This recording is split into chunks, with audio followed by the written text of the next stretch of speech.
Previously on episodes 1 and 2. The people I grew up with are still hanging with the folks that set me up. Arthur's story is riveting, it's powerful, and his message is relevant. Everybody was talking about me, so I had to go get saved. Being changed, you got one that been made whole. Somebody got to thank God for that. Oh God, I know I had some believers in the place. I was gonna be dead in my car at 5:33 in the morning, or I was gonna be facing 39 months in prison for 3 years for an embezzlement charge that I just did.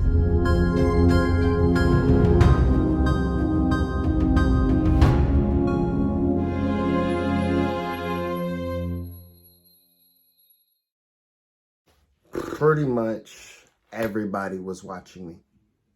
Anyone who was everyone was watching me, like Netflix.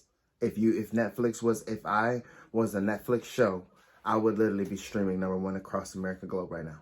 Ooh, they watching you like Netflix. Ooh, they watching you like Netflix. Why they watching you like Netflix? Why they watching you?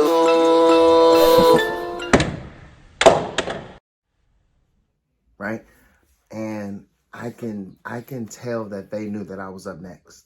Look, 2 years probation, took 2 years to make it. They hate it, they don't even smile. They may not mention my name, they may not step in this ring. They know I'm coming for fame, but I don't play none of them games. Who in the world do I see on my level? I don't see you are no devil. I used to work every day on the clock. Everybody knew I was gonna be Mr. Hollywood. That's crazy because I didn't even name myself that. They named me that. And I just went with it and I kept. And the only thing about it is, everybody, because I kept my shades on, and I like to keep myself low key. I don't want to talk to people. I don't want them to see me. I don't want them to recognize me. Sometimes I walk around with music, so I don't hear you or see you. And it's not just to be rude. I just don't want to, I'm not a crowd functionable person. But you can tell even as I was building this thing, they was like, I had to keep the shades on because I don't do that fame. Walk up in a room and they know my name. Gotta keep the shades on, I don't do the fame. Look, I'm bossed up when I step out and I'm on the scene and I kill it. Like, I'm not about all that lights and cameras and all that good stuff. They didn't understand that I'm trying to build this purpose image, this God image, and with them lights, camera, action, what you thought and all this music and how the people are seeing my image, they were on the wrong description of me. And I knew it, but they all knew I was up next. I was gonna be the one that people was gonna know when I walked into a room who I was. I was going to be the one that they knew that when I walked into, an arena that everybody was going to call my name. They knew that that was going to be my level. Everybody know I'ma be famous. Selling out on stage in them big arenas. I ain't Lucius Lyon, I'm a build empire. And I had to understand that I just had to sit on that. But another thing about all of that, chasing all of this, I felt like I was the only one. Like, you would have thought that after my situation, I would have had more people understand me, relate to me, want to be around this word and wisdom. More people were looking at me like I was like weird because it's like you went from just last month about to die in your car and be charged with embezzlement and go to jail to now you're saved and baptized and now you're chasing the Lord and telling us how to, live and focus on purpose in God. And this is like people were confused by my image. And I could understand why, but I kept hitting at it. I don't wanna do no wrong. I know it's gonna turn to a fight. That's why it's best I'm gone, girl. I ain't waiting no more, nah. I ain't waiting no more for you. I ain't waiting no more, nah. I ain't waiting no more for you. Like I was starting my book tour. Like I was just starting to write my first book called Chase Purpose, Not Profit. I was like, you don't need to steal money. You don't need to chase. You don't gotta worry about trying to get glorious and fame and all that fortune stuff.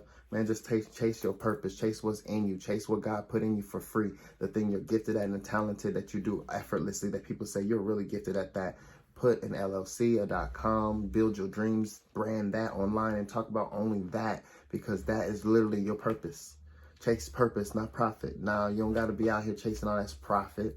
So I was trying to tell people, chase your purpose, seriously. But that didn't go far. People was like, yeah, you just stole $14,000 last year.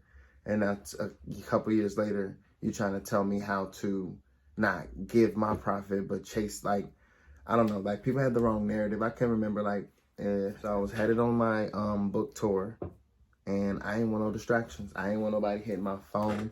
I didn't want nobody calling me. I didn't want nobody bothering, like, you know what I'm saying? I just really had to focus. Keep my phone on airplane mode when I record. Don't need distractions when I'm headed out on tour.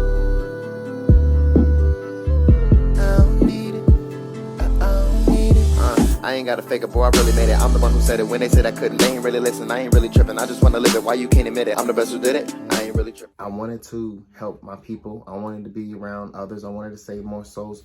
But at the end, in the back of my mind, after what I just went through, with all that I went through, I wanted to go to heaven. I was like, I just want to go to heaven. Gotta keep your faith strong, you gotta go to church. God knows I would if I could. Gotta find my purpose. Gotta serve my people and I wanna go to heaven. Wanna go to heaven. I feel like I'm the only one that wanna meet you. I feel like I'm the only one that wanna see you. I don't understand, it's like I'm the only one who sees just me. Maybe if you was in my shoes, then you see that I'm leaving. This is a lot, you know, to be dealing with and putting on a lot of this pressure and a lot of this, just being humble and just changing your ways. Man, take me to heaven. You know, I love my mama, my girl, and all y'all, but I'm out. But I knew that wasn't an option. When God has purpose and he's using you, he saved me back then in 2015 for a reason. And he said, I'm not done with my purpose. If that was the case, I should just let them kill you then. So I knew, I was like, Lord, I'm going to just keep on building. And I started blowing up from an iPhone. I started blowing up from an iPhone. You know what I'm saying? I started putting my cell phone from a little cracked iPhone 6 that when I edit, my thumbs were starting to bleed because I had a cracked phone in the screen. And I never knew how to fix that joint. That was expensive. I didn't have no money then to fix no little cracked screen. So I was editing in corners where it was best, and I was doing a music recordings from my earbuds, and I was recording all that. That's why my music don't sound mixed or mastered, because I don't record any, even to this day. I just reuse an iPhone until I can get a studio, you know, afford one and get one and a nice good sound, and I can really get in the charts. But I want a real like studio, not no in-home studio, like a real one. I don't know, but it's like a lot that I was doing with my little iPhone that people were just like, man, how are you doing all this? And it started really blowing up for me. Like, I even made a statement in my song, like, Apple need to sponsor me. Apple need to sponsor me. I blew up from an iPhone. Because I'm literally blowing up from this little phone. Man, people are booking me. They're buying my services. They're booking into my agency that I just said out of thin air, because God said, you don't have no job, you got a criminal record, you can't work for nobody, but why don't you just work for yourself, and why don't you become an editor? Why do they look at me now? Look, 2 years probation, took 2 years to make it. They hate it, they don't even smile. They may not mention my name, they may not step in this ring. They know I'm coming for fame, but I don't play none of them games. Who in the world do I see on my level? I don't see you are no devil. I used to work every day on the clock. They used to play me, not give me no raise. I used to work overtime like a slave. Now